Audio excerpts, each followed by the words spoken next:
Let us begin with what well may be, for all its potential ramifications, the biggest story in the world.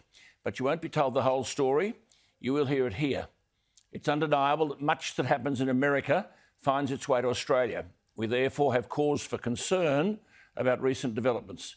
The tone of the administration under Biden and Kamala Harris is at best disturbing.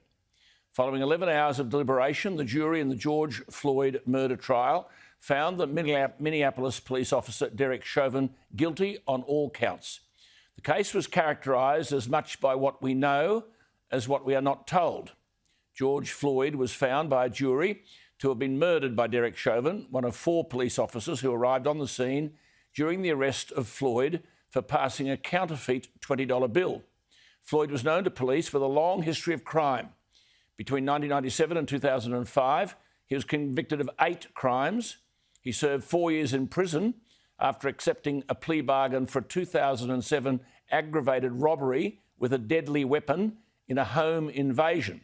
According to investigators, he had entered an apartment by impersonating a water department worker and barging in with 5 other men, held a pistol to a pregnant woman's stomach and searched for items to steal. In 2009, he was sentenced to another 5 years in prison. He had job after job and invariably lost them all. On May 25, 2020, Floyd was arrested after allegedly passing a counterfeit $20 bill at a grocery store in Minneapolis.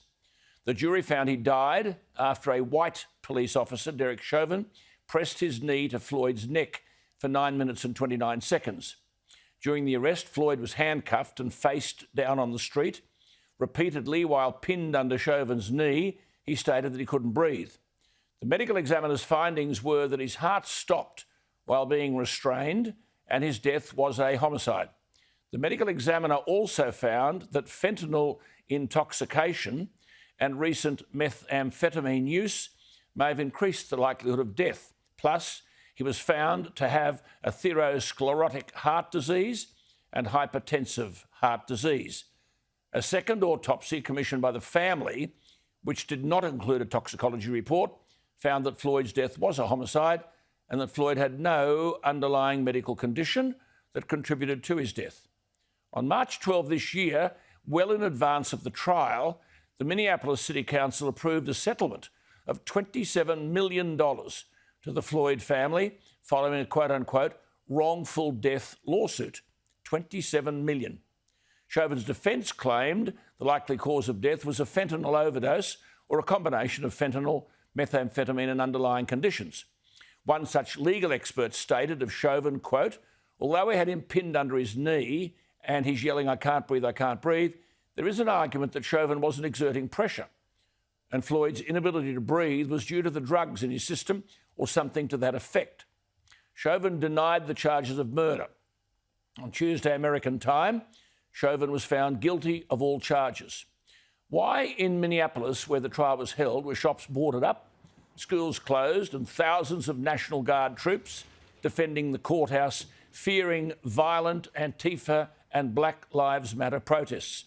In New York, police were ordered not to take unscheduled days off until further notice as New York prepared for violence, looting and arson. Isn't it valid to ask whether, in the light of all this intimidatory behaviour, a jury could ever come to a decision based on all the evidence?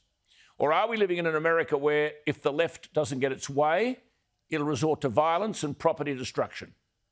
How would you feel if you're a member of the jury knowing that at the weekend a house in California was sprayed with pig's blood? And as Miranda Devine told us this week, adorned with a severed pig's head by protesters who mistakenly thought it was the home of an expert witness who testified for the defence. What is this, if not an attempt to intimidate jurors and witnesses and force the verdict they want? Who cares about justice? And before the decision on Tuesday, the Democrats weighed in. Of course, that wasn't meant to intimidate the jury, was it? 82-year-old Democrat Maxine Waters said last week that if Chauvin was not found guilty of murdering George Floyd, quote, we've got to get more confrontational. What did she mean?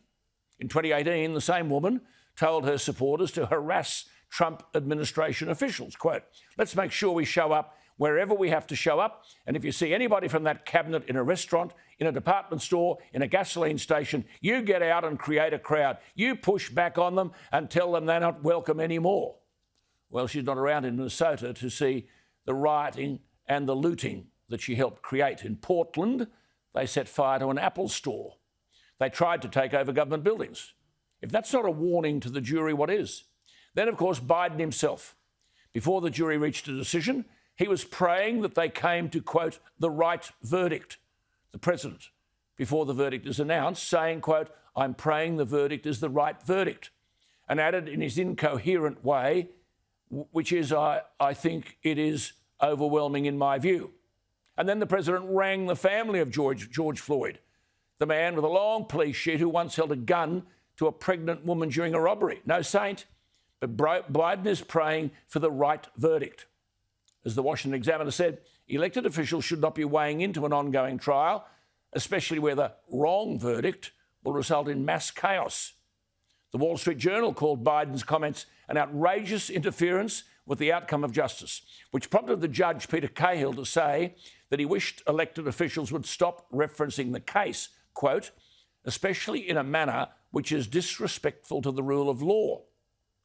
And Chauvin's lawyer cited the comments by Democrat Maxine Waters and President Biden to argue the whole difficult ordeal in the light of the threats and the comments could form a basis of a mistrial. Indeed, Judge Peter Cahill, while rejecting a mistrial, told Chauvin's lawyer, and leaving out the clumsy, incoherent and utterly inappropriate interference by Biden, the judge said, quote, Congresswoman Waters may have given you something on appeal which may result in this whole trial being overturned, unquote.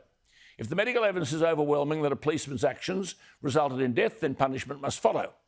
But if those responsible for determining innocence or guilt see a world outside where buildings are being burnt down, defence witnesses are being threatened, and the intimidatory language being used at the highest level is such that there can only be one right decision, the Minneapolis City Council, ahead of the court case, awards $27 million to the Floyd family because of the wrongful death, and the President of the United States is speaking to the family, and not a word is uttered of the man's long criminal record, and the left, whether they're Antifa, Black Lives Matter or whoever, are unchallenged in their destructive and violent rampage of destroying people and property so that all institutions will bend to their demands.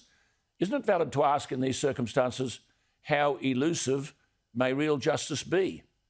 The injection into this whole sorry saga by the President of the United States is nothing but shameful. And if they sought to impeach Donald Trump for inciting riots, where do Maxine Waters and Joe Biden fit?